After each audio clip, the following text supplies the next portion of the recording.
He didn't like that very much. So hello, I'm Kane. I work for a company called Hortonworks. I think this week we're 3 years old. I've been with Hortonworks since September. It's a California-based company. We do Hadoop. So we have a lot of the original committers out of Yahoo that started Hadoop, probably about 2006 time frame. We're very proud of that. We're very proud that we're 100% open source, including our management softwares and Apache projects. So nearly everything we do comes out of Apache.org. This is my first talk, so go easy on me. I've been a TriLUG member since 2008. I don't get out too much anymore because I travel Monday through Thursday nearly every week. But I remember there used to be a pretty good heckling group in here. So I'm willing to meet in the parking lot afterwards. All right, so I've been doing Hadoop. This is probably my second job. Yeah, it's my second job working on Hadoop. Before Hortonworks, I was in and around the DoD my entire adult life. And I did a project for the Army there working on Hadoop, the old school Hadoop days where you had HDFS and MapReduce. And it has evolved greatly, and that's the emphasis I want to get tonight. I want to teach what Hadoop is. And I came to TriLUG versus TriHug because I thought that would have a bigger impact, right? TriHug, that's a Hadoop group. TriLUG, this may be a really good exposure to a somewhat new technology that is taking the world by storm. So if I can figure out how to make this into a real presentation. Yeah. Oh, wow, it worked. Amazing. I'm not a slides person. I'm more of a show and tell. So we will go through some slides. I'll talk for a bit, and then I will commit the first thing you're not supposed to do at presentations is live demos that you created yourself. Yeah. So I'm willing to take that risk, and I wore my bulletproof vest under the shirt today. Also committed to another problem for presentations. I went to the dentist this morning, and I'm glad that the numbers were off before 7 o'clock tonight. Did you upgrade your software? To what?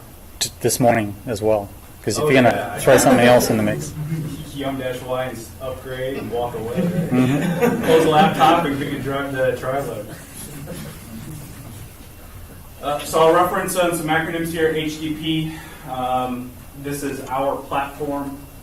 This is not a Hortonworks and HDP talk. This is about Hadoop. However, I am most familiar with the Hortonworks data platform, so I'll use that as my base. Similar to you might use Red Hat as a base to communicate about Linux. Okay. So you can actually draw that comparison that the Hortonworks data platform is to Hadoop what Red Hat is to Linux, right? Red Hat is a full distribution. HDP is a full distribution of Hadoop. Okay, so take that. There are some core components similar to the kernel, and then there are a bunch of programs that are tacked onto it that make it a full, enterprise level product that you can use for data processing.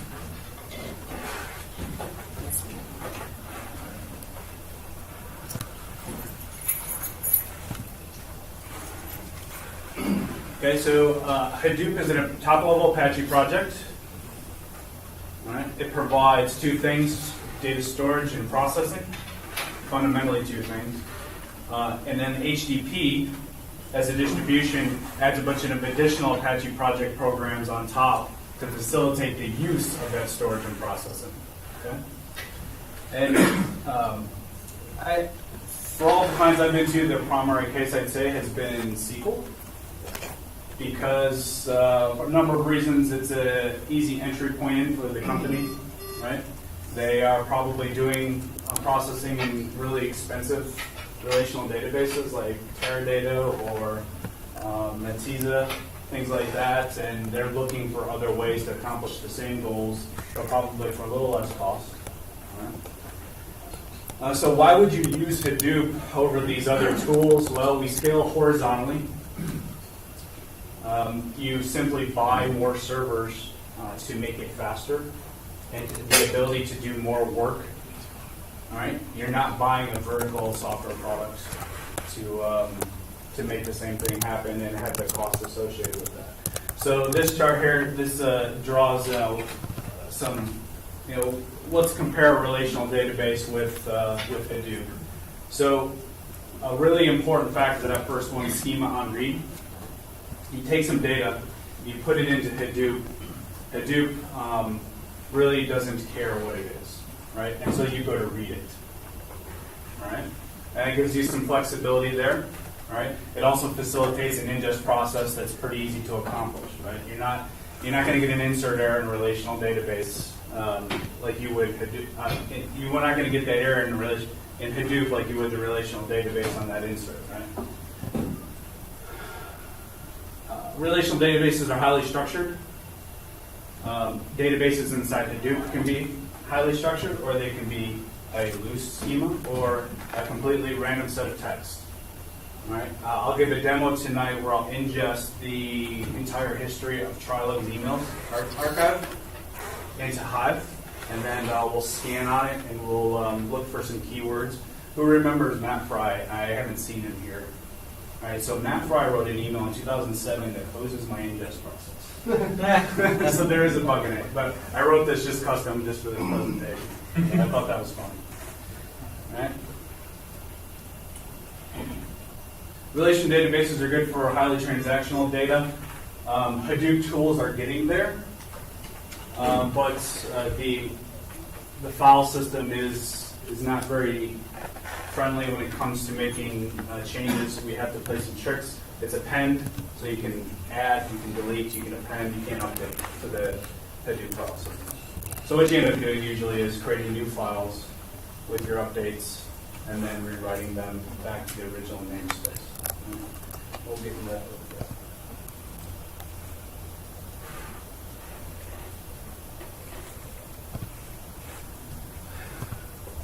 I talked about horizontal scalability. So Hadoop is a piece of cluster software. All right.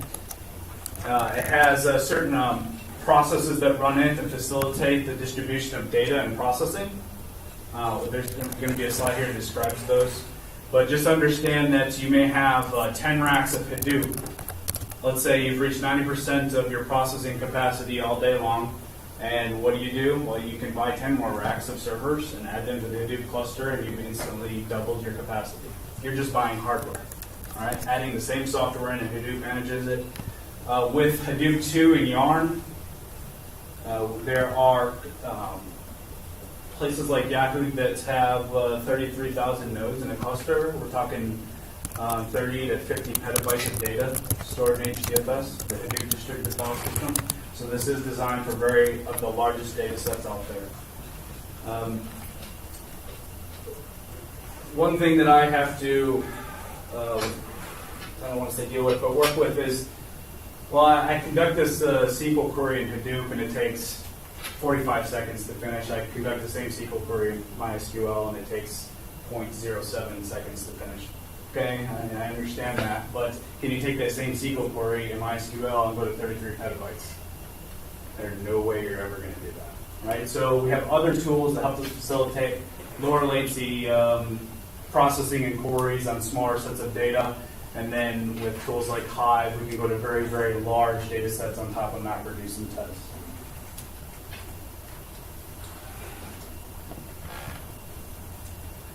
So inside the Hortonworks data platform, you have the ability to manage the cluster via Ambari. We'll take a look at that. Move data in and out of the cluster with tools like Flume and Scoop and Storm. Access the data. There's databases called HBase and Accumulo. Hive. Hive is a SQL. HBase and Accumulo is NoSQL data stores, key value pair data stores. And then do work on the data that lives in there. There's a tool called hCatalog, whose purpose is to keep track of schema and make it available to all kinds of programming languages and users in the cluster. So you might have user A who's using a SQL database in Hadoop to do some sort of store sales processing. You have user B who's data scientist who's writing custom Java to access the same data. Their central entry point to that data is hCatalog. That way they don't need to understand where the data lives and what it looks like and keep track of that themselves. They use HCatalog to keep track of that. All right, here's some of the tools I outlined. I'll go through them real briefly. Ambari Management Uzi is a scheduling service. These are all separate programs that run inside the cluster. They are all in the Apache project. Yes. Swim and scoop, get data in and out. HBase is a database. Notice that HBase goes down to core services, Yarn. All right. Yarn is how data is processed. It is also its own service. Peg and Hive. Peg is a data manipulation scripting language, not to be confused with a scripting language like Python. It's really, so Hive is SQL. There are obviously limitations with SQL that you may want to work around with the scripting language. Pig facilitates those. So let's say you bring raw data into HDFS, into the file system, and there's a date field that doesn't conform to the Hive or the HCatalog date format. You might use a tool like Pig to rifle through the 90 billion rows, change that date field, and then write it to an output. And then the SQL or the DBA guy or person may go and use that data with that new date field. And heck, you may partition it on that date field in the Pig script. Partitioning creates subdirectories in HDFS assigned to that date. And then when you do your searches on that data, you apply a where filter and you're isolated to only those directories in HDFS. All right, so partitioning is a fundamental part of fast queries for tools like Hive and Pig.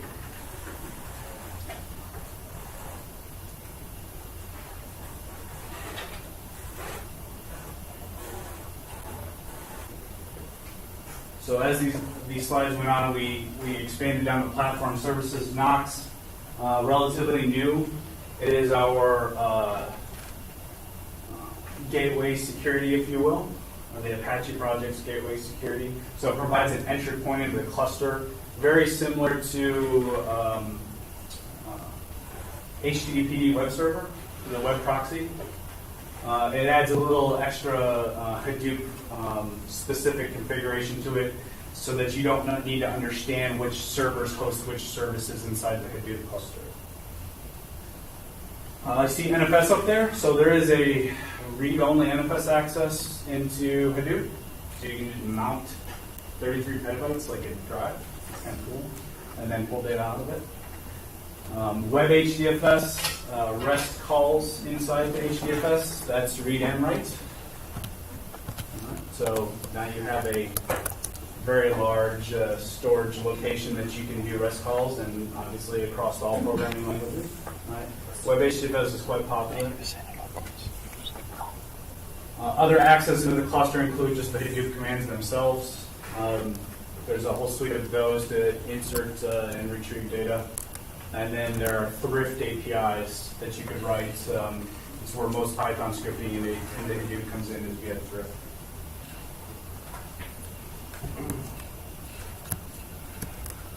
Okay, so in the last year, there has been a huge shift in the idea of how Hadoop is used.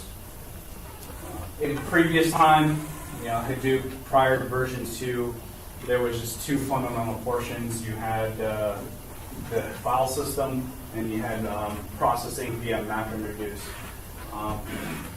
Is anybody familiar with MapReduce in here? It is a white paper that came out from Google, I think 2005, and then adopted by Yahoo at the time to scale out the Nutch web crawler that Doug Cuddy was working on. He was trying to make his own scalable web crawler.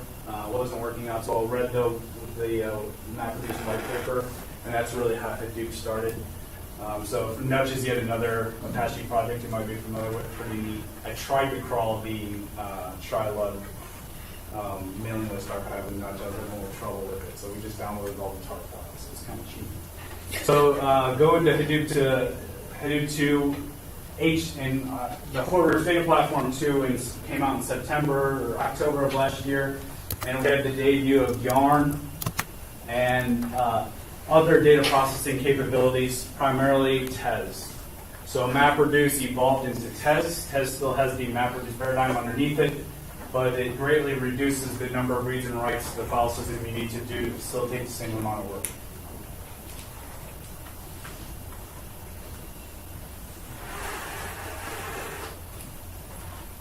Okay, we talked about the two primary responsibilities of stores, and it gives you the ability to process. So, anybody ever heard of the Condor Project? University of Wisconsin. I think it might be older than I am. Still relevant to today. It was an old clustered compute application. And you had a fixed number of servers, and they all ran the Condor daemons on them.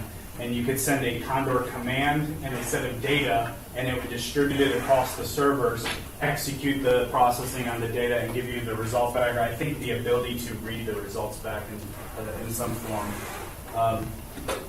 That worked well. It's still around.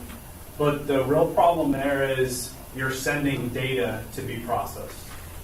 That doesn't work when you're talking multiple petabytes. You need to send the processing to the data. That's what Hadoop does. Okay? So you're storing your data in the Hadoop distributed file system, and then when you write a program to do work on it, that program finds it, tries to do work locally where the data is, and if it can't because of resource contention, it will make a copy to another node and then do the processing there. But the idea is we want to keep the data static, do processing on it, only move it around if we absolutely have to, because we can really bring around a lot of data. And it's even smart enough to understand which rack it lives in the cluster, that the administrator provides a script that Hadoop may read to derive its rack awareness about where it lives. So Hadoop and the HDFS, the distributed file system, it is resilient in that the data is replicated at a minimum of 3 times in most default configurations. So let's say I write a file to HDFS. That file gets composed of blocks that HDFS is aware of. It writes those blocks out into the cluster, and it makes copies of them based on the default configuration or whatever replication factor you provide. And I actually have this Excel spreadsheet here. So let's say we have 30 racks of Hadoop servers. Every rack is populated with what's called a data node service and a node manager service. And I'm a piece of client software. And I've highlighted I could be the Hadoop command line, I could be Python, I could be Java. I want to write a file to HDFS. As a client, the first thing I do is ask the name node, hey name node, I want to write a file to HDFS, who, what, where, and I want a replication factor of 3. Name node says, okay, contact this data node. So the client then communicates with the first data node and says, here, accept my file. The name node also gave that client some metadata about that file to keep track of, and then the client's communicating that. So notice here that the client is communicating directly with the worker nodes in the cluster. It's not sending that data through the name node ever. And the name node is a single server. So obviously I couldn't handle any high rates of ingest or anything like that. The data node says, okay, client, I've got it. I'm writing it to disk. The data node then communicates with asks the name node, hey, I need to make a replica of this because I'm only replica 1 of 3. And the name node says, okay, data node number 1, here's data node number 2, communicate with it. Let's just go ahead and fix my presentation and move that back into the same rack. So the name node is ideally going to tell put that separate replica, that second replica, into the same rack as the first replica. The reason being, when you go to do processing on this, you won't have a whole lot of inter-rack communication. You might be able to do all the processing on rack 3 and not have to communicate with any of the other racks, where if you spread them out, more data might be traversing more racks. Now, that does take a little bit of resilience away, because now you're down to 2 racks of tolerance, right? But not too bad. If we lost rack 3, in about 620 seconds by default configuration, the name node would recognize that all those data nodes no longer exist. It knows where all the replicas are, and it will start telling all the data nodes to make the additional replicas to accomplish its full replication factor.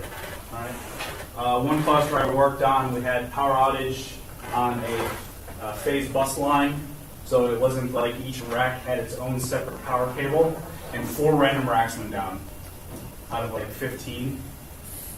We were down for 30 minutes.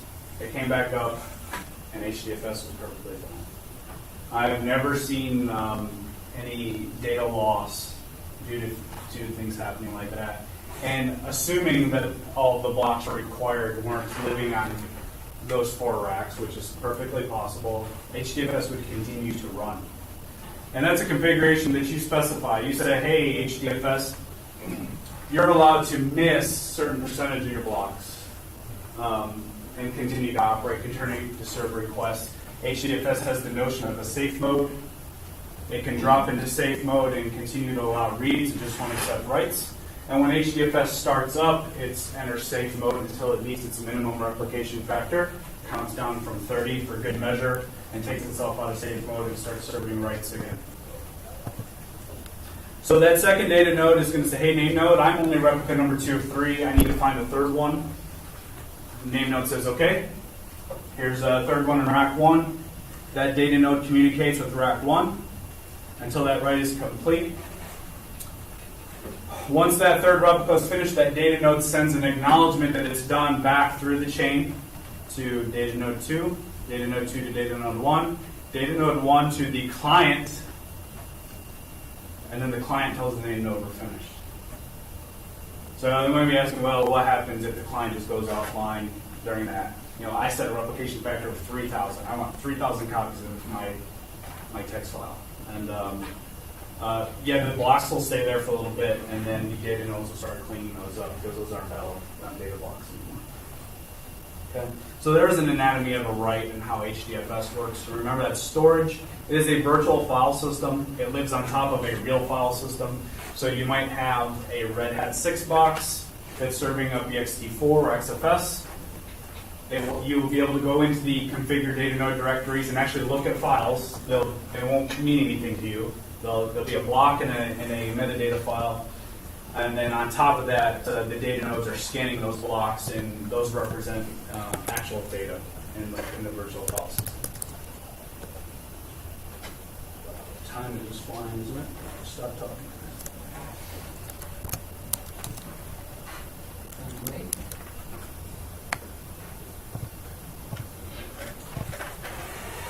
All right, the core components, the core Hadoop components. We have the name node, single server, however, we're not sitting point of failure any longer. You set up high availability name node with Zookeeper and journal nodes, and they will it's very, very similar to HA and Red Hat. There's a leader election process. You use a Hadoop namespace to identify the file system at this point rather than a host name directly. And everything works pretty well. Automatic failover. Data nodes, they're the worker nodes in the system. You have 1 per server.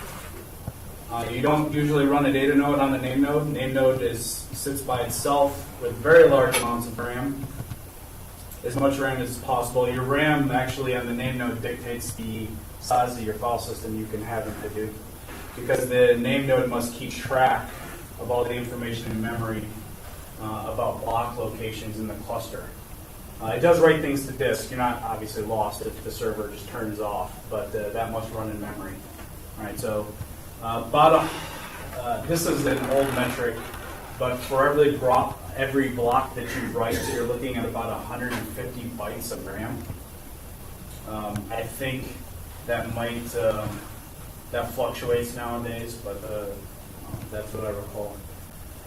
Journal nodes, if you're running an HA, the Hadoop-based HA, then the journal nodes will be running as well. Those can run on the name node. Other options for HA are if you're running your name node on top of VMware. That is a successful HA scenario. Also, Red Hat HA is a recommended successful HA scenario.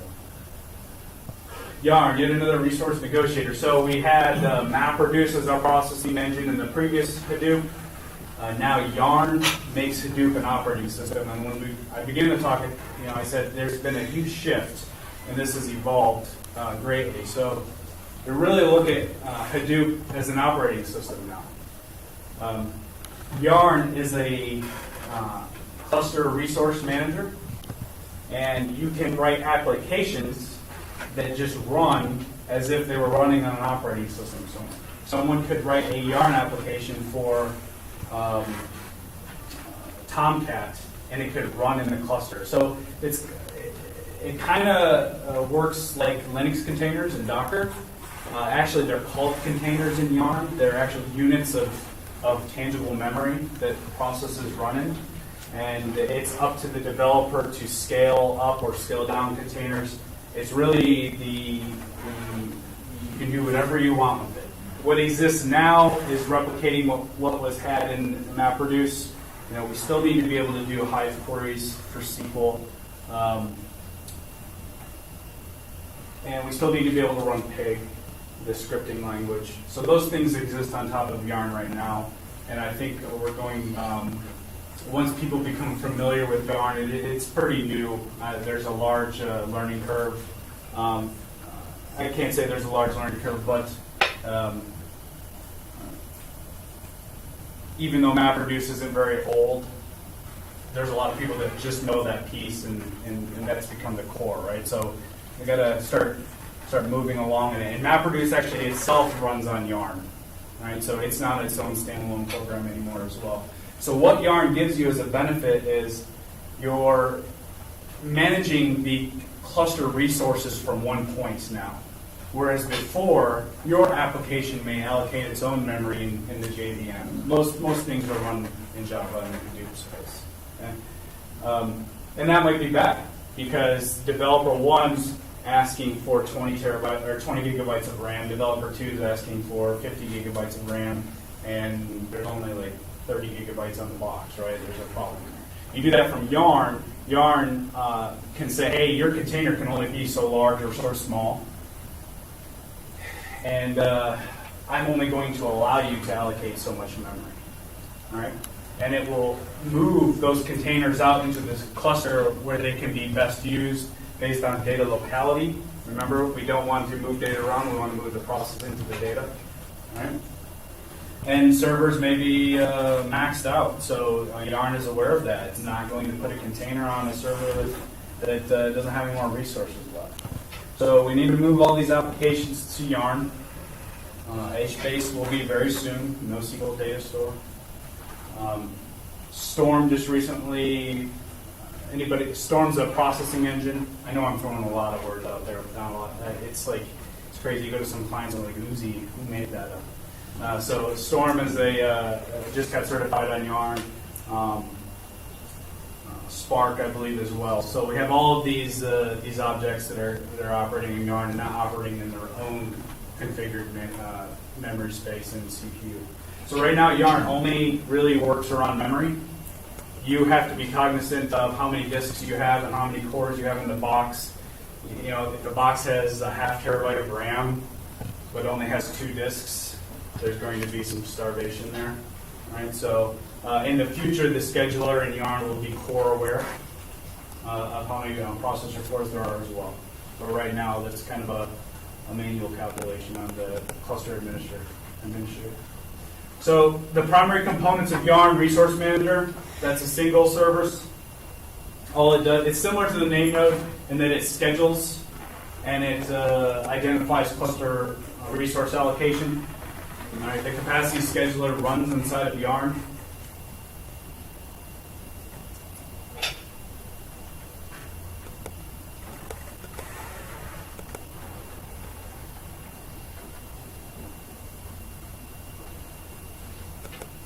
I have only the default queue. This is a base install. So this is the scheduler. You can specify queues. You can assign users to queues. You can allow the user to specify their own queue. And then queues are percent of resource allocation in a cluster. You can, they're hierarchical, so you can nest them out one really awesome feature of the capacity scheduler is, say, you can split two queues 50-50 in the cluster, and then you know that one queue rarely gets used. So the queue that does get used much, you can say, hey, I know I told you you can only use 50%, but if nobody else is using the cluster, go ahead and span or allocate up to 100 or whatever percentage you specify. Now, so a developer comes on and starts using that other queue, the capacity scheduler will slowly start to balance those queues back out again once containers finish.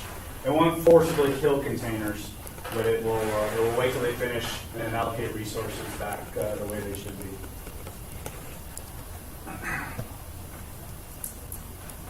Yarn is has application level fault tolerance. So for example, let's say I'm running a SQL query in Hive in the cluster. It's running on 10 containers. One of those containers belongs to a server that just dies, turns off. All right? That container will fail. The application master will identify that failure and will attempt that container on a different server. At the task level, it will do that a configured number of times, by default 3. So Yarn will attempt 3 goes at a task in whatever you want to configure, and then we'll fail that task and probably the job if one of those 3 doesn't succeed.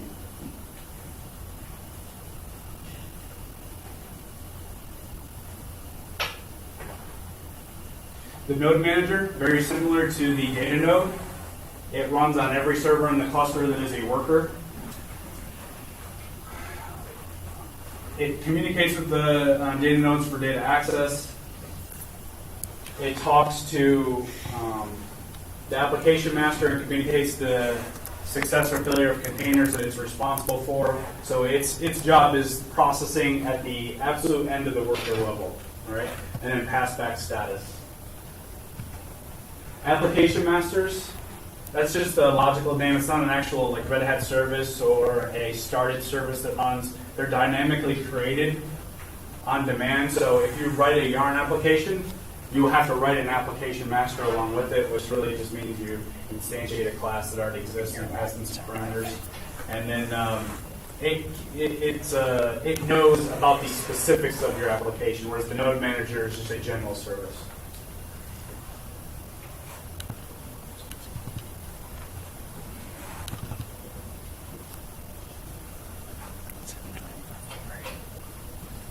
I think I talked about most of it already. But that last point, number 5, beyond Java, that has been a tall hurdle for access to Hadoop, is you always had to be a Java developer. Yes, you could write streaming Hadoop jobs in Bash, Python. They ran a little bit slower than the native Java would. But with the advent of Yarn, you're making this, remember, an operating system that you can run applications on. So you literally take that Tomcat binary, you wrap Yarn around it, and at the end of the day, you probably typed, Java-jar Tomcat, enter. That's going to be your calling function to actually run that in the Hadoop cluster.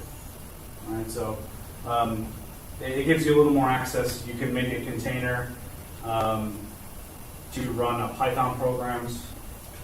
So pretty good. So you think of Amazon's Elastic Cloud and how they can scale servers up. You can write your own capability in Yarn. You identify that so let's say you're storing all of your data in HDFS, and you've written a web application to present that to some end user.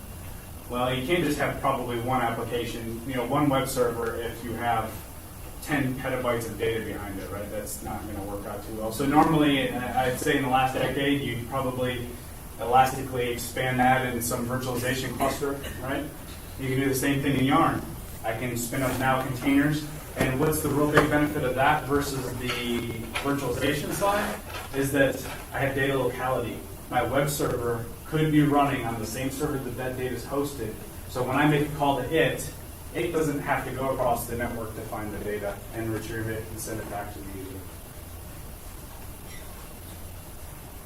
Here's what Yarn looks like when you create an application. Resource manager at the top doing the scheduling. I won't point with my hands like I'm guilty of. I will point with my mouse. Notice these boxes say node manager, so the overall boxes are actual services that run on servers. Everything else is a dynamically created logical piece of a container. Application master is a container. All right, so the first thing is that the resource manager is going to tell that node manager create an app master, turns on a container, and starts up an application master. That application master says, hey, I'm a Tomcat application, and I want to have 3 of myself running. Give me 3 containers and 8 gigs of RAM apiece. So the resource manager says, okay, you can have container 1.1, 1.2, and 1.3, and the application, the master takes over from there. You see over here a similar display across multiple racks.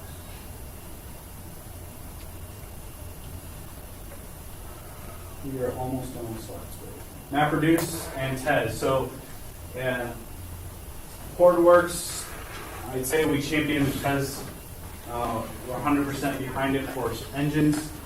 And it reduces the amount of tasks that may be required to complete the same job that MapReduce would do. I will not say that MapReduce is going to go away. And if you're on Twitter and you follow any of the big data people, there was recently talk that Google is evolved past MapReduce, and then Jeff Dean came back and said, well, okay, but we still run 100 million jobs a day across 600 teams on MapReduce, so I guess we dropped it. Right? And why isn't MapReduce going to go away? I mean, TES can scale just as much as MapReduce. There's probably still a lot of legacy code, but you might compare these to Spark and other engines that run, but nobody can really beat the scalability when you get on very, very large, we're talking petabytes of data. You'll be able to take that SQL query that operated on 10 megabytes, run the same SQL query on 10 petabytes, and you don't have to do anything different. You have already scaled your cluster horizontally with physical servers to achieve being able to store 10 petabytes. You had to change 0 amount of your code to achieve the same query. TES is very exciting to me because I've written a lot of Hive. And then to change one flag, set hive.execution.engine equals TES, and then run the same query, and it's like 70% faster. Oh, it's like, good success, you know? It's awesome.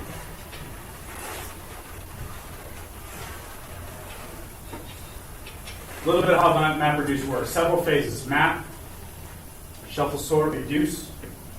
So in the map phase, I will liken this to the processing of the TriLUG emails that we're going to do. So a map phase is where the job starts. It's probably reading data from HDFS. Okay, it's going to do some initial work with it. In the case of the email program, it's literally parsing the text file, emails, identifying from to subject message ID message and date. All right, holds that memory.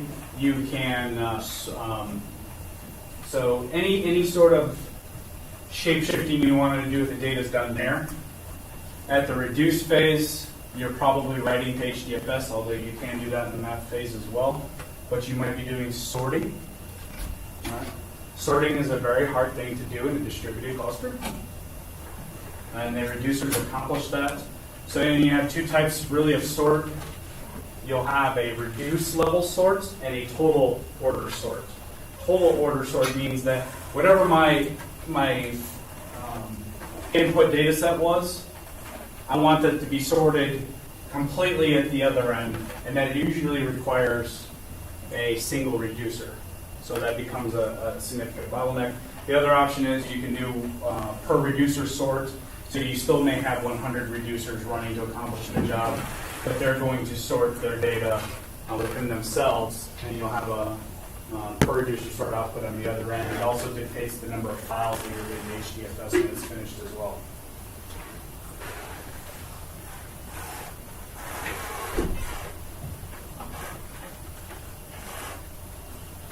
I'm going to show the TES graph. We're going to conduct some queries on the TriLUG email data set, and then we'll show the difference in the DAG between MapReduce and TES.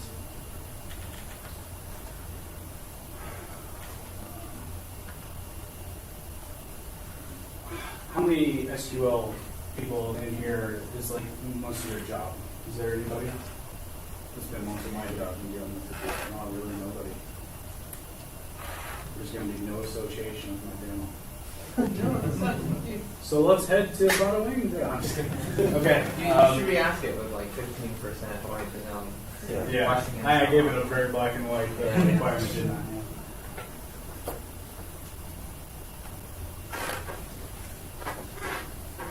Okay, so first point, single engine for both interactive and batch. MapReduce is a batch processing engine, meaning you put some data into the cluster and you want to do some work with it. That work finishes, you write some output, and it's done.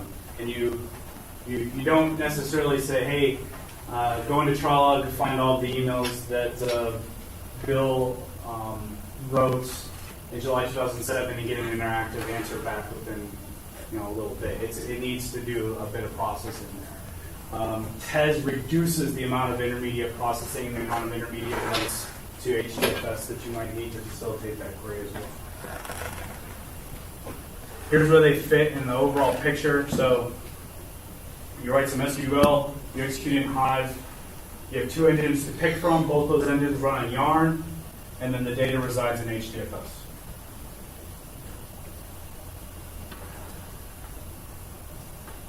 Okay, overall look of all of the components. We're not talking about a lot here because that would be like 2 weeks worth of talking. But some things that we didn't really highlight, NoSQL databases, HBase and Accumulo, both Apache projects as usual. HBase is a bit old, if you will, for this field. And by old, I just mean very mature. Accumulo came out of the NSA, and it was open source to the Apache project in the end of 2011. They do darn near the same thing. The key value stores, their APIs are very similar. If I had to differentiate, Accumulo is a little bit faster on the ingest, and HBase is a little bit better on the scans. All right, so you don't do like a SQL query in there where you're pulling things out. You're scanning for row keys. Right, so different idea there. For example, if I wanted to find, I was ingesting Twitter by latitude and longitude, I'd create a geohash row key out of that because it's sorted. In HBase and Accumulo, row keys are always sorted for fast scans. I mean, you're thinking very, very large amounts of data that's stored in these. Not designed for interactive queries. And not saying you can't. I have written a program that, that's why you do have that sorting. It's like, hey, I'm looking at a map. Give me all the tweets within this the 4 bounds of the box of the map. It does converts those 4 bounds to geohash, scans the database, and on my $350 Newegg sitting in my bedroom right now, it returns pretty fast across 4 million rows. And that's not a big data size for HBase, but things like that are achievable. Storm processing, maybe Mars, I think slightly prior to going to Twitter. That is, we had batch, we had to put data in HDFS, then we had to do processing on it, and we wrote it to some output or did something with it. Storm allows you to work on that data in transit. Popular uses of it are pulling from Kafka queues. ActiveMQ. MQ. Q. That was my filtering right there. Kafka is very similar. It's just very, very scalable. Highly used at LinkedIn. I don't know if it came out of LinkedIn. Somebody else can. But Storm work on things in transit and then write out to multiple locations on the end if you wish. Solar, also with the underlying engine of Lucene, Apache Lucene. That's a search engine. Very soon, we will see Solar running in Yarn, which is very exciting. Perhaps we'll see some indexes in HDFS as well. So typical cases here. I'm ingesting with Storm my Twitter feed. I'm putting the name of let's say I put the language of the tweet, it's a 2-character language in the Twitter results, into the Solar. I'm storing all of the metadata of the tweet into HBase. And I write a web application that hits Solar, says, hey, give me all the French-speaking tweets that we have ingested. And it says, here they are. Oh, by the way, I have a row key pointer back to HBase.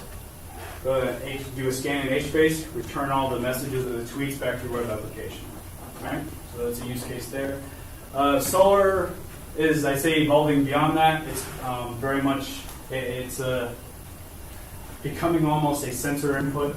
It's handling a lot of the processing that you would use HBase or other tools for behind it, and moving beyond search and doing more real-time analytic type things, which I think is pretty interesting. Also with Solar, there are many tools built in to do natural language processing, geolocation, all kinds of stuff. So it's a very, very mature project, very heavy, very good.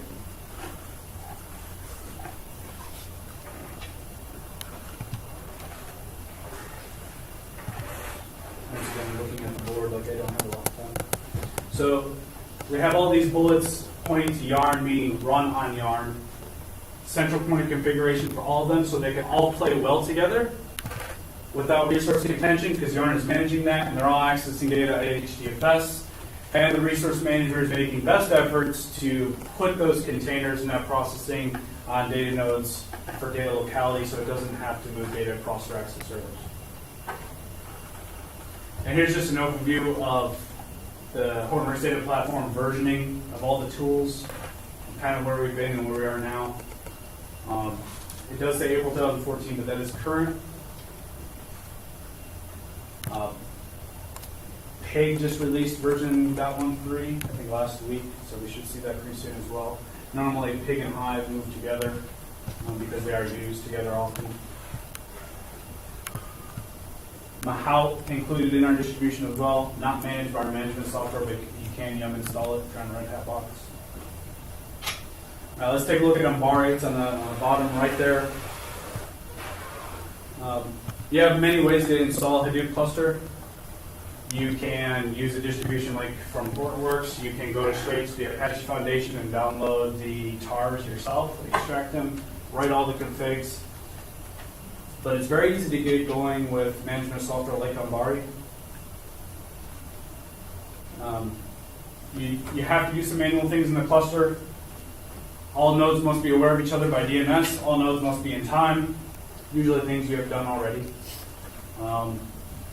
And then you have to have a shared key that can root or do root-like things on each box. And as you can see, this is very much targeted to Linux, although you can install HTTP in Windows, just not yet with Ambari. I didn't think that would be too much of a concern. All right, then you tell Ambari, hey, here's a bunch of host names. And Ambari uses that SSH key and installs its agent software on all the nodes. Agent software is written in Python. Ambari server is written in Java. Currently uses Puppet at the server configuration level. But I believe that's going away and it'll be completely managed by custom Python. Then you tell it which services you want to run on every node. All right, so if you're setting up high availability name node, you're not going to put them in the same rack, and it's drag and drop. And you hit go, and it goes and installs Hadoop. When it's finished, there's no restarts required, you're ready to start using the cluster. Here's what the cluster looks like when it's running. This is the Newegg box I was referring to in my bedroom right now. It's just Red Hat 6 running 32 gigabytes of RAM, or CentOS 6, I apologize. Running 32 gigabytes of RAM with 5 VMs under KVM that are data nodes, name node, all the services on those 5. That's a little tight these days because you're going to have some resource contention in there with only 5 nodes running all of these different services.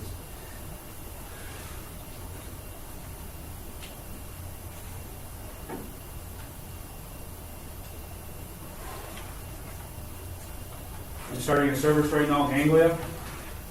Ambari installs Nagios and Ganglia automatically for monitoring and watching the how your servers react to certain jobs you run. And the interfaces for those are available like they always are. It's just Amari manages their configuration. So when you start a service, you can watch what's happening. You can drill all the way to the host that the action's happening on. And there's the glorious Puppet output that I'm not a fan of, that you can take a look at. I started gangly up because I want to show you the dashboard, and we should get some metrics in a little bit.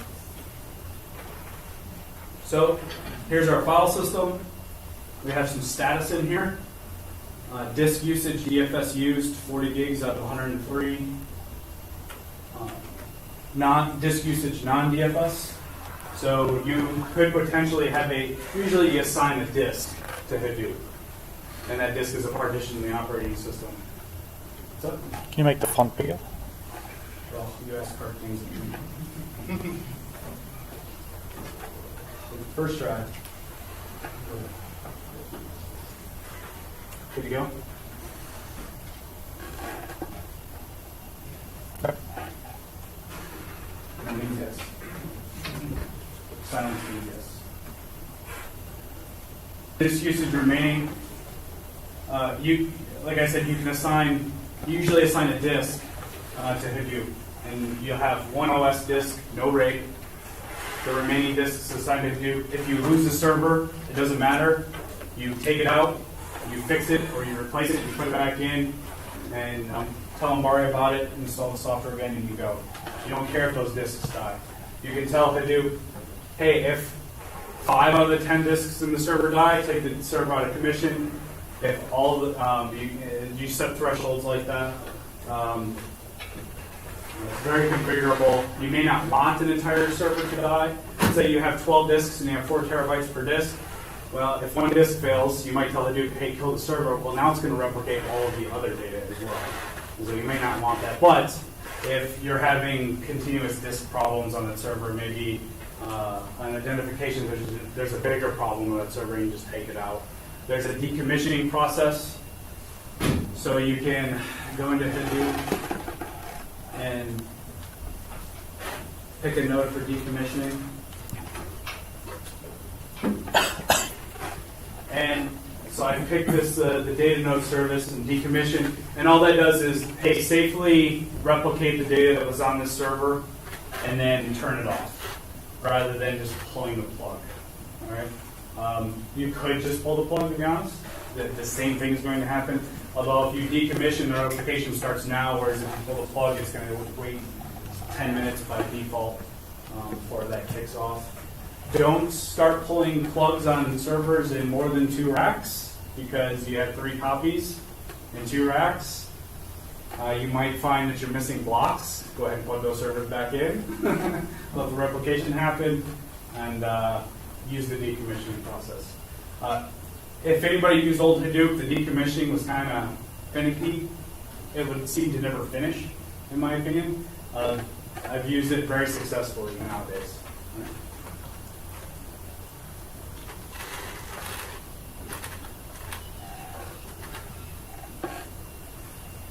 Yarn information. 18, okay. The rest of these are pretty much just configuration locations. So you can click on a service and you can manage most of its configuration. Okay. Some things you might have to do via the Ambari API, but most of the heavy configs that you would be changing anyway are in here. We talked about Yarn is the processing engine of the cluster, and it has to do work. You actually tell it how much memory it can have.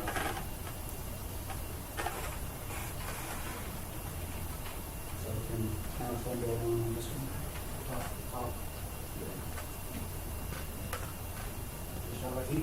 No, that's not it.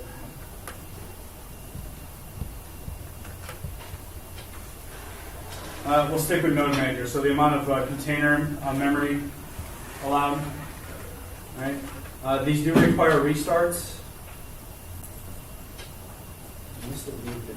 This is Ambari 6, by the way.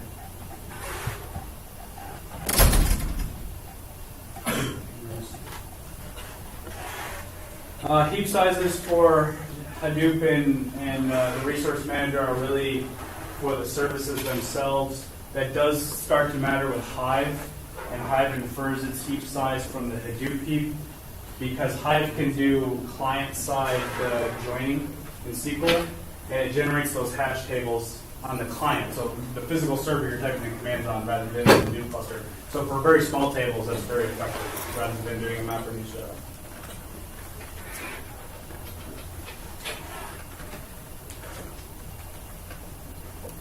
We get our metrics. All right, so we have some metrics. There's what Ganglia provides.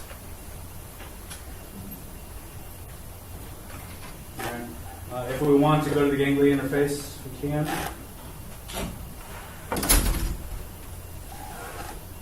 All right, so often watch this while running certain jobs. If you're using Yarn, and if you're using MapReduce and Tez, you are. You had to make a a good calculation on your memory to core to disk ratios that you were configuring, and you can watch this to see if you have I/O weight or you're hitting the network more than anything else, or your CPUs are getting more than anything else. So typical Ganglia stuff. So let's go into demo failure mode. You make the font bigger? Yeah. There you go.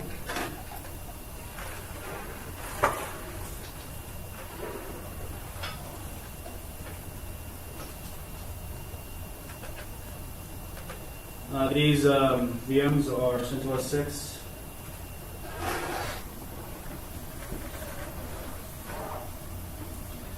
So two things here.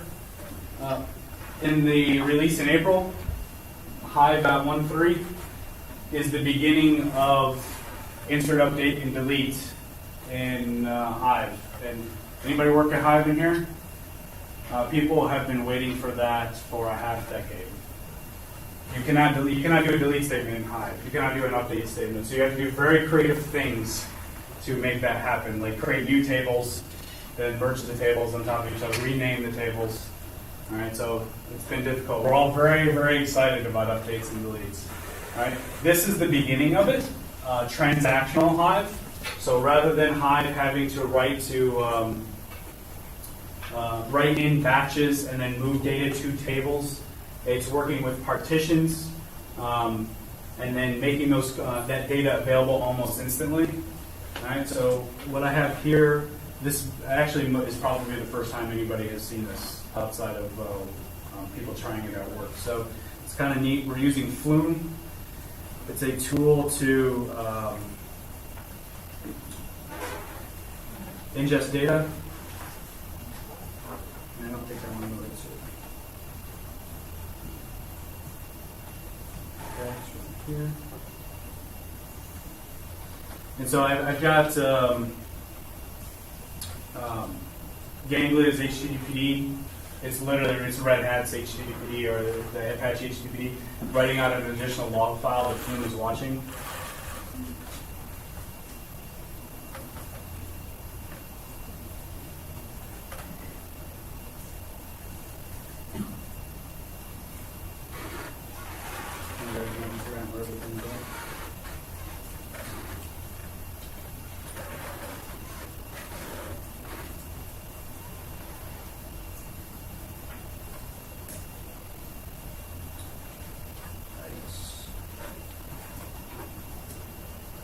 I was preparing to not have internet here because that's what it sounded like was going to happen.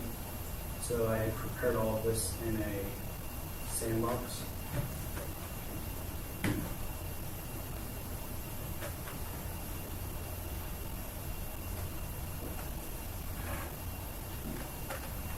Did anybody prepare the sandbox according to the meeting notes? Nope. There's homework as well.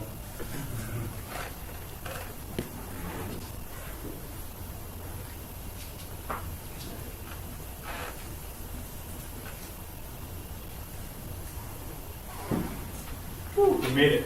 Okay, so here's a shortened version of the HTTP log. Font, larger, big, Keep going. Get driving. Pants.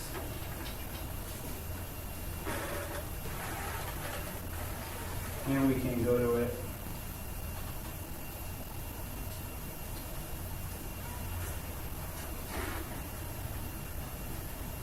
So the VM that this running on this laptop, VMware or VirtualBox, you can download it. It is an entire Hadoop suite from WordWorks running on one service. And you can try all these things out along with a dozen or so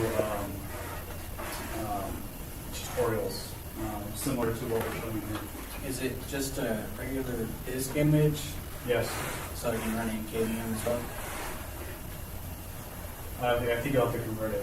I don't know that we have a KVM image on the downloads page.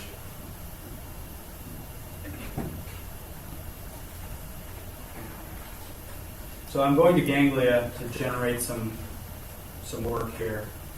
Okay, see it coming in. I'm 192.168.245.1. That's my local.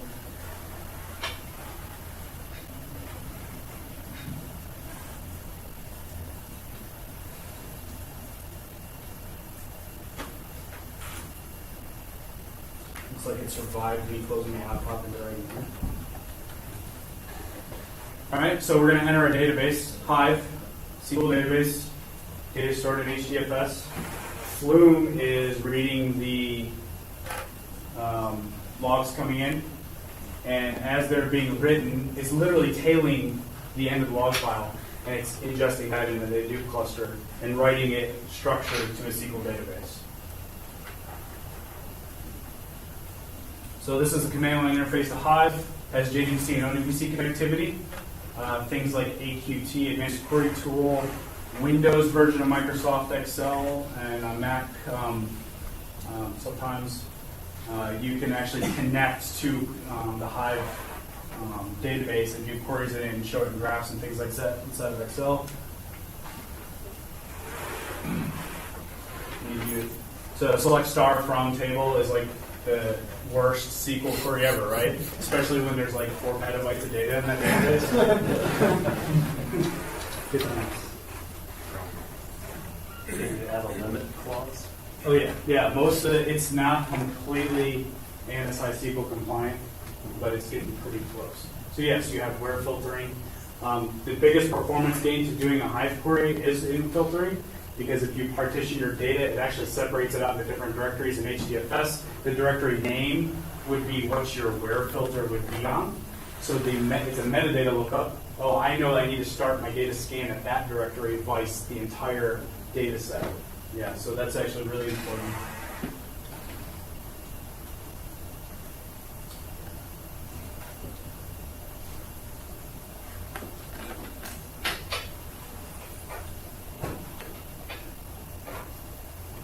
Okay, so we have some web logs in there. The way Hive is achieving this now, this is very unexciting, because unless you appreciate the fact that there was no interactivity before. I mean, this is a month old. The ability to go from a web log directly to a partitioned ORC format Hive table is brand new, and it facilitates the capability to do those updates and deletes down the road. A little bit underwhelming here, but if we wanted to achieve the same thing before last month, we would have had to have told Flume, hey, batch these up into a file, ship that file to HDFS, then run a post-processing process, probably Pig on it, scheduled by Uzi to run every hour, 20 minutes, and then to aggregate the results into a partition you created as a developer before, and now we can do it all with built into Flume. All right, so shipping with HTTP 2.1 is the version of Flume that is capable to do this. You need no additional jars. You just have to tell it about the HCatalog library. And if we look at the execution command, standard Flume, tell it to give it a class path that includes HCatalog, and then your configuration.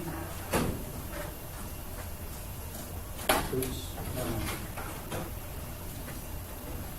Here's the configuration for Flume. We'll go through it real brief. Sources, these are just names. go to TriLUG.sources.hp to type. We're going to run execution. Execute the command tail-f on a weblog somewhere.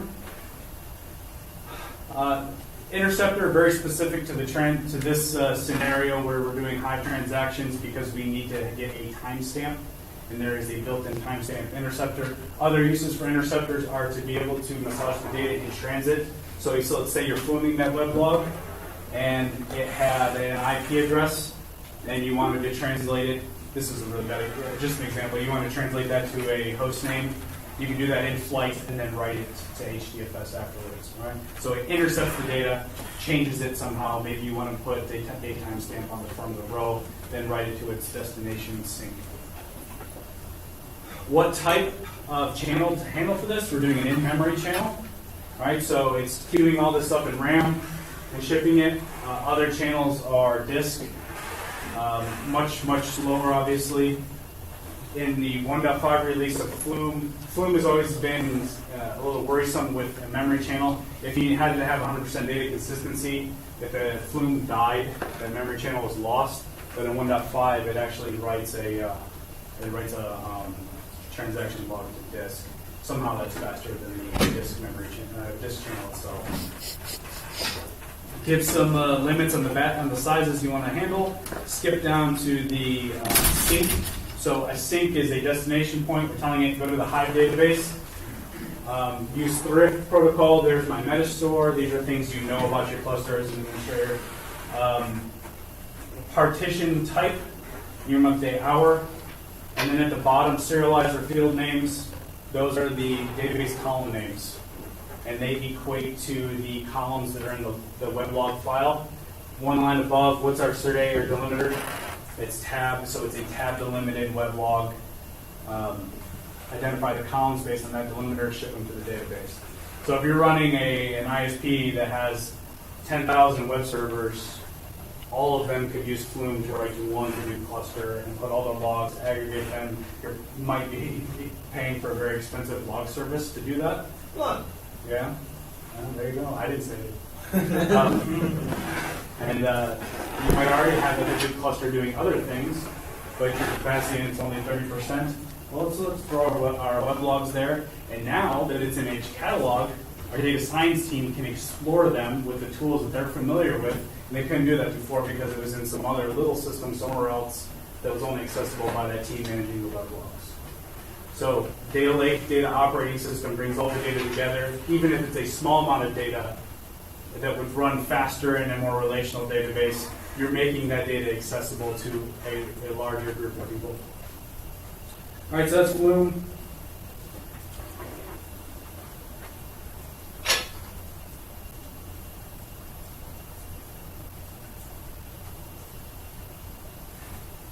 What's Flume in Java? I have written an interceptor. You don't have to know any Java.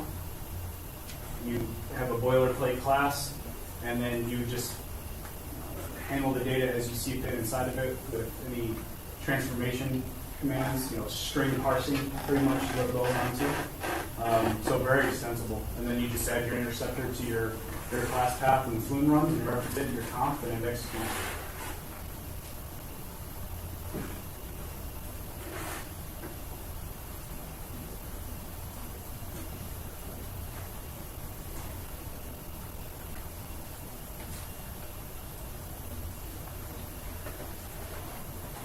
Sorry about this logging in. I accidentally exited out of the screen I need to be in. And now it's hung because it is my tunnel.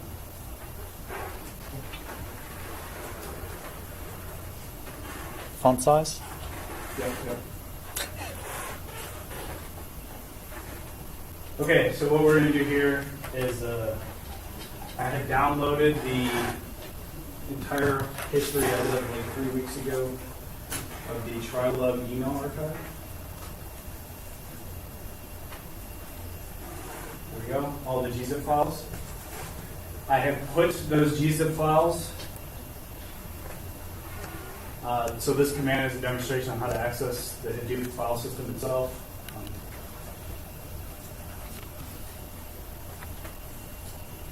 Just like a Unix path, most of the Unix commands are the same: make directory, delete, remove, copy. A little bit of latency there, huh? You gotta wait for the JVM.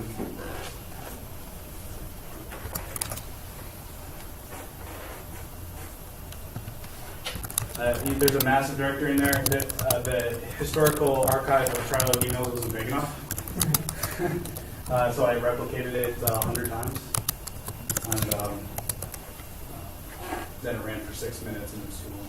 So we'll just do one copy here. Notice, and I'm showing you this because we looked at their gzip files and local file system, and what do we have in the HDFS? What kind of files? I won't answer it for you. Say again? Text. Nope. Gzip. Gzip files, right? I didn't unpack them. So Hadoop compresses, has the notion of compressed data, zlib, gzip, bzip, doesn't use zip, it's not splittable. But someone has written a custom input format and record reader to handle zip files. But I went to the TriLUG archive and it was like gzip, and I was like, hooray, we can just upload that. We don't have to do any through processing. All right? So that's pretty important, right? Little fact about HDFS is that it doesn't like lots of files. How many bytes does it take? Here's the homework and quiz. How many bytes was it per block for the name node? 150? Yeah, bytes, right? Yeah, so the more you have, the more RAM required. So you want to make sure you're maximizing your packing in there, not a lot of small files. So compressing them is awesome because you're doing more with less, right? We have, this is another Hive demonstration. Here's some DDL to create the table. It's a create database TriLUG that doesn't exist. Create database create table emails. From subject, email, date, message ID, and message stored as ORC. So ORC is the, from my side, the primary file format. You get to choose. You can store it as text. So you could pretty much unpack all these gzips and store them in some delimited text file in Hive. Use SQL queries on them. Avro, sequence file, RC file, ORC file. ORC is the most efficient. Stores things based on columns and compresses them by default with zlib. And it's 50 to 70% the size of the original data. Okay. Also stores metadata, so it does faster lookups within the file.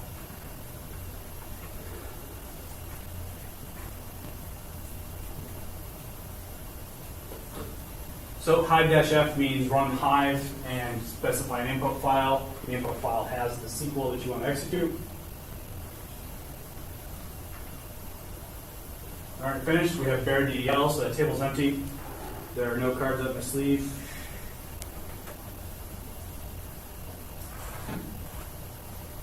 Here's a pig script. Register a jar file at the top. So I had to write a custom input format and record reader for MapReduce because there's no way to find an email in a text file.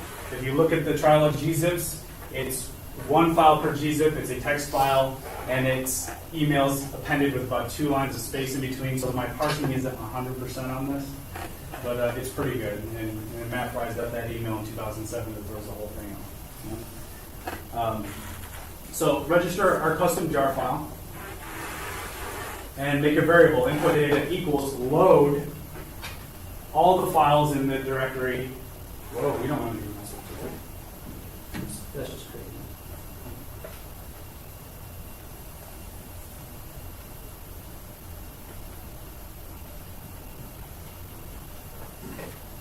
Using that class, pig email loader.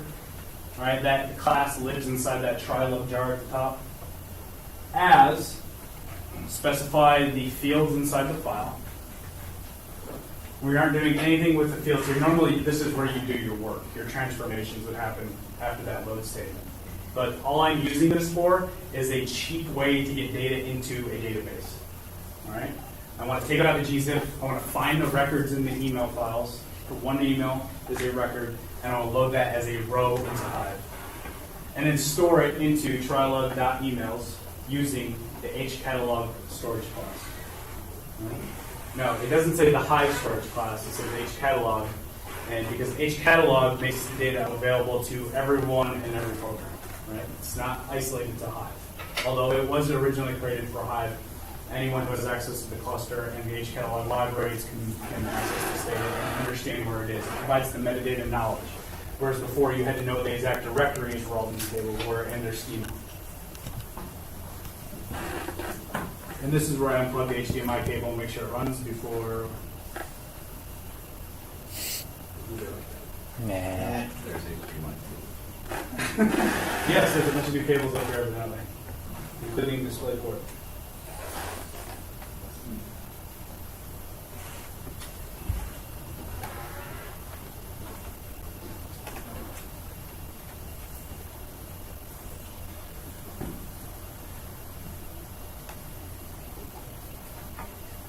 All right, so we just ran a job.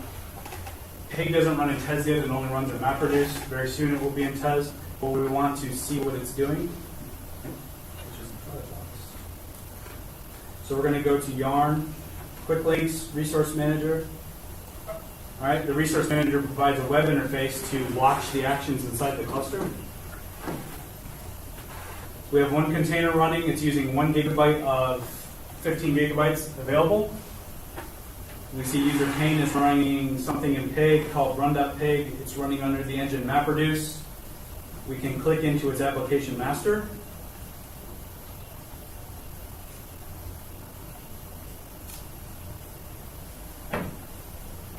Map progress, almost finished. There's only one map in this. That's why I said it was too small. I wanted to show multiple maps. So I just kept making copies and copies and copies of the TriLUG data. We can click into the map task itself, and right now we're actually connecting to the server that task is running on. That will finish. And we can look at the logs. This is the debug process. All right. So if you get a map task that fails, you can click into the logs, look at the descriptor, standard error, standard out, and syslog. All right, just like you would output in any other program. With IDEs, you can actually have get the logging back if you're debugging from your actual, like IntelliJ or Eclipse or something like that. But this is if you're running in the cluster from the jar command. All right, finished.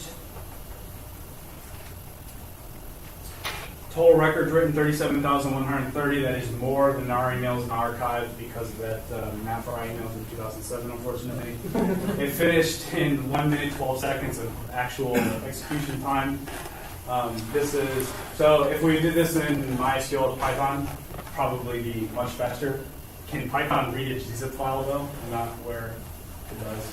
I think I see some pretty heavy Python people in the back. So Hadoop did that for us. And in the custom record reader that was written, custom record reader that was written to facilitate this, we specify, hey, if it is a compressed file, handle it this particular way, but we don't have to know which type it is. The Hadoop classes take care of that for us. So that's both demos. Oh, we need to prove it, right?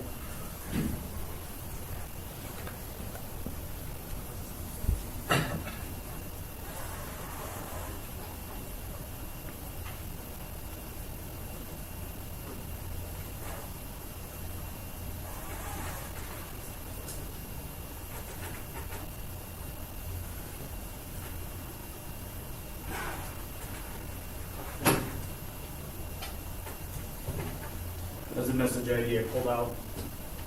So we're going to do a select star. Right now we're running inside MapReduce instead of TES. I'm going to switch the engine to TES, and we'll see some difference here.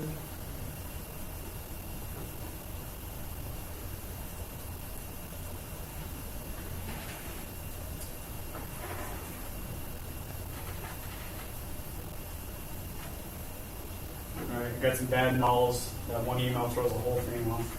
So if we switch With that, thank you. Chicken and pussy. Har, har, har. Yeah, we should have done some searching for barbecue sauce, right? Yeah. Yeah.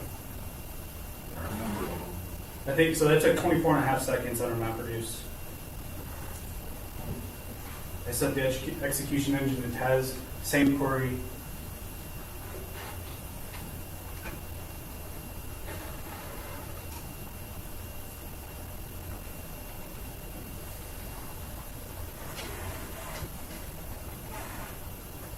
"17 seconds, immediately run the same query again.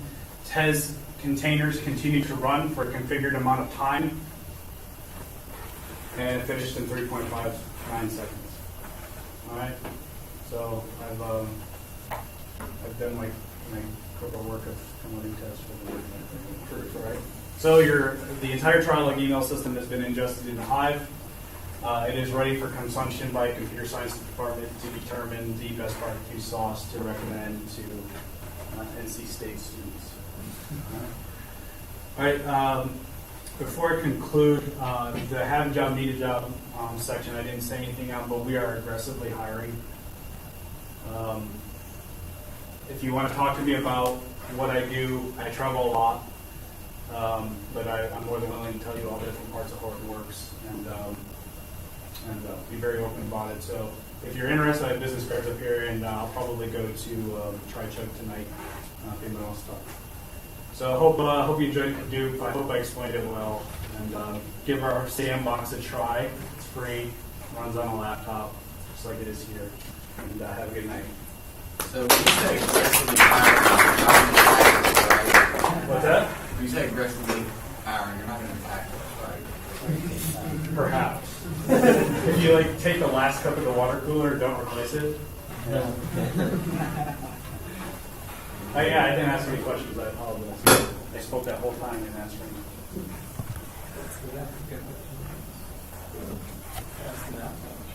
How difficult is it to performance tune? You gotta have some knowledge. Do you have a specific part that you have in mind? Like for instance, how would you, just throwing it out there, how would you say, figure out how many huge pages you'd want on each node in your Hadoop cluster? How many huge pages? Yeah. Well, we disable transparent huge pages. I mean, I'm not talking about transparent huge pages, I'm talking about, like if you go into your Etsy sysctl.com, Right. you set your VM in our huge pages. I'm not familiar with that config. One of the traditional ones we do on the data nodes is set the swap configuration to swap to none. Only on data nodes, though. We don't want any swapping at all. So for OS level configs, I'd say it's pretty static. There is a list, and you apply them and really they only apply to the data nodes themselves. For performance tuning, I haven't done any OS changes outside of the boilerplate. What we usually change are in Yarn, we try to find the optimal container size for the size of the cluster. If you look back here,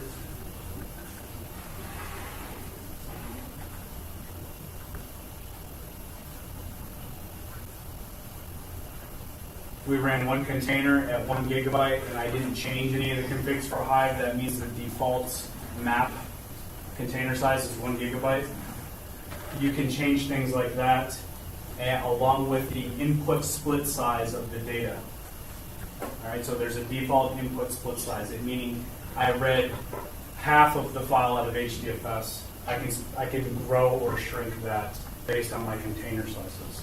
And you would change that because you might have X number of disks in your server, and the rule of thumb is 2 containers running per disk. If you do more than that, you're probably going to starve on waiting on disk. But I hadn't heard of the specific config we were talking about. We do disable transparent huge pages for Red Hat-based installations. Only on the data nodes. Any other questions? Yes. Okay. You talked about when you ingest the data, you might do some operations to partition it, Yes. and later use that as partition. So way down the road, I realized I was dumb. I partitioned it completely or something. Correct. I want to repartition it. Right. Is it sort of just like a map operation again? You're going to make a copy, basically. And you're not going to do it in place. Because it's going to move the data to new directories. But it's actually okay to store your original data and make copies of it. I mean, if your data set is 30 gigabytes, and maybe perhaps not. But Bring yourself a copy. right, I mean, it's like you're going to bring raw data in. Yeah. Keep it in its original form if you can, because your use case for that data may be different from someone else, and you may have extracted so much out that it's not usable by anyone. So making copies of the original data is very common. Cool. Hadoop was just an example of data set. Would moving the email archive into Elasticsearch or Solr also be a good idea versus Hadoop? Yes, definitely Solr. I think both places are all right, but remember Solr is an isolated endpoint, whereas HCatalog is a point that everyone can access from the Hadoop cluster. So you might want to do both. So you may have a computer science or data science team that doesn't know how to access data out of Solr. It is completely different. And they may be only MapReduce or test-based, writing custom Java for that, and that's where the data benefit them. And then you have your database administrator, your sysadmins, wanting to find out when peak email time is. Maybe that's a good way to find that. But they're all accessing the data from the same spot. But yes, if you want to do more natural language processing, Solr's a great spot for that. Yes. Any process with the disk space allocation? Like if you have 3 servers per terabyte and a couple of dozen there have like 500 gigs. Yes. So you have to kind of like. Usually when people grow their cluster, that becomes a problem because they purchased a cluster with X configuration, and then they horizontally scale because that's the benefit, and they bought servers with twice the amount of storage space. So let's say a bunch of data gets put down to these servers with twice the amount of storage space because you don't have control over that. Hadoop looks at percentage of data available on each server, doesn't factor in how much space it has. So you move a whole bunch of data gets put into the servers that are twice as big, and then you lose those racks to servers due to a power outage. There's not enough space in the remaining servers to replicate that data because they are smaller. Currently, Hadoop does not take that in. That is a very major point right now, though. It has been for a while, and it's in the works. Yes? So, for a situation like that, would you want to, when you upgrade, would you want to copy over the current set to the new machines and then upgrade the hard drives in the old ones? Couple approaches. First thing, when you add new servers to the cluster, you're going to balance it. There's a balancing command. Okay. In-place upgrades. We talked about what happens if a server turns off, the data gets replicated. You can specify how many drives can be lost at a time. One trick is I just pull the drives out, I put a new drive in, I format it, I tell Hadoop about it, it starts using it, and it's 4 terabytes and the rest drives are 2. Hadoop's going to handle that. So yeah, you could actually upgrade the servers in place like that. It would be very time-consuming, but possible.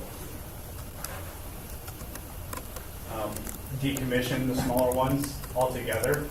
Take all the drives out, put new drives in, and then add them back as if they were new servers. Another option. Yeah, probably the better one. So if you have like dozens and dozens of small disks and you buy one big one, and the small disk equal or double the size of the small one, does it take that into account, or does it have to be? You know what I mean? The whole. Does it take it into account? It does indirectly because your IOPS are going to be much less with that one big disk, right? Yeah. So you want to match the number of containers up to the two general 2 containers per disk. If you have that one big disk, not going to work as well because IO is not going to be there. But in terms of disk usage, I don't think It looks at the configured partition level, so you'll tell it about a partition, and it's going to balance across percentage at the data node level. so. You won't have like 90% on one and 10% on the other, so it's going to try to keep it even. During ingest, yes. it will not automatically fix itself or replicate or what's the word I'm looking for? Rebalance. You have to tell it to rebalance. But if you're doing events like that, you're going to know to do that. It's like, now I have this underutilized large disk server. I'm going to tell Hadoop to balance itself. And in that balance command, you can specify bandwidth so that your balancing act doesn't kill everything else that's going on as well. When you set the nodes, then can you tell it how strong? How does it know how strong one is for the? You have some solid state disks and compared to That, so the H-type storage where it is aware of, and right now it's not. It doesn't know disk types. That is also in the works for HDFS and will be configurable via Amari because you might want to try to trigger workloads. This is actually, let me back up. This goes along with another effort of work on the resource manager. Right now, I can't run a Hive query and tell it which servers to use, nor would I want to, because it's trying to put the query where the data is, right? But some people want that capability to target where that container runs in the cluster, because they might have hardware that they want to run that operation on, like solid-state disks. The price point I still don't think is there for a Hadoop cluster for the entire data node. However, in HDFS configurations, there are several different disk location types. One of them is where it does its intermediate writes to disk during work. There is a huge performance gain in putting solid states there, because during that Hive query, that container may have run out of RAM. It's got to flush to disk, right? Which is bad, right? But that's the nature of the game in big data. We can tell it to flush to the solid state disk because that's a separate configuration for HDFS. And then you're going to partition. You're going to tell it that you're going to know that SDB is the solid state disk, and SDC and beyond are these spindles, the cheaper stuff that your actual 3 replica storage is going to. Yes.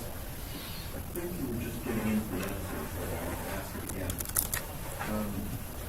So is this SSD then marked as sort of scratch space, or? Yes, it's a scratch space. Yep. That particular kind of configuration, yes. Yep. Let me ask again. Same answer. If I have like a bunch of old servers sitting around, Yes. I have like 100, and have not very much disk space, Yes. can you know? Why not? And then I have like a whole rack of really powerful systems, right? Maybe I have half a rack, but I have so many old servers. What kind of work would you do on the cluster? Analytics, usual stuff. So you're going to get inconsistent results. So that's the catch with big data, right? You have to have homogeneous hardware, and you have to have homogeneous disk-based allocation. Right now you do. Yeah. But the JIRAs are out to add that configuration capability. The Sandra has the same problem. Yeah, they all have the same problem. That must be like Tennessee right now because they all store it disk-based. They all store it, they all process it, they all give you, and you still have to do the job of development for analytics part, right? That's what everything money. But it's the management of all this data and the hardware and stuff is not as green as people make it sound. Right. But they're working on it, right? Yeah, I haven't been to too many mixed cluster environments, and to be honest, if you're setting something up like that, your performance was not your initial concern. I didn't talk about this. It sounds like he already knows, but in traditional Hadoop, the idea was that you bought really cheap servers for the data nodes. The absolute cheapest stuff you can get. And heterogeneous disk-based system. Yeah, well, that really boils down to how much you want to manage your configs. And then your name nodes and stuff like that, they were your serviced higher end stuff. Because we run out of time. Okay, I think that's it. I just got cut off. Yeah, it's 9 o'clock. We gotta stop. So Fall 2015. Do we have to? When we stay in the lobby, or do we have to make it as well? we can probably go to the lobby. Yeah. So.